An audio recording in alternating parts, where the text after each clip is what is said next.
Hi friends, it's Miss Hannah again. I hope that you're all doing well. I still miss you all so much, but I hope that you're having lots of fun at home with your families.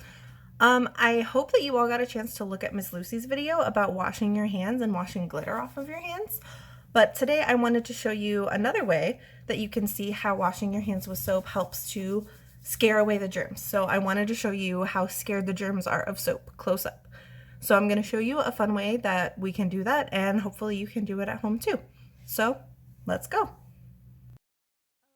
so if you want to do this little experiment, these are the things that you're going to need. So I have 2 different bowls, some water, some pepper, and some soap. So the first thing I'm going to do is take my water and put a little bit in each bowl.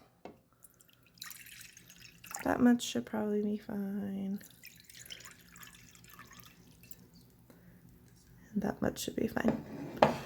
So now in this bowl, I'm going to put some pepper.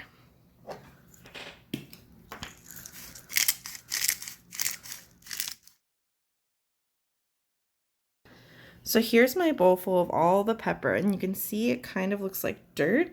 That's going to be our germs. So if I put my finger inside this, you can see the germs are sticking to my finger. And it's really gross, and that's not what we want.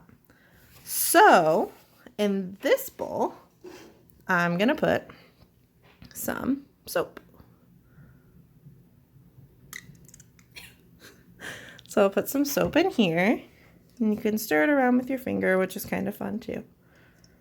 And now my finger is all nice and clean. It has water with soap on it.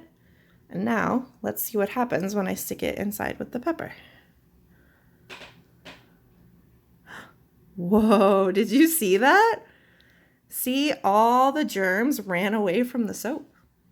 So when you wash your hands with soap, that's what happens. All the germs run away because they're too scared of the soap. So that's why it's very important to keep washing your hands. And you can keep playing with this. You can do it as many times as you want. It's pretty cool. So yeah, I hope you guys stay safe. I hope you guys have fun. And if you try this at home, let me know.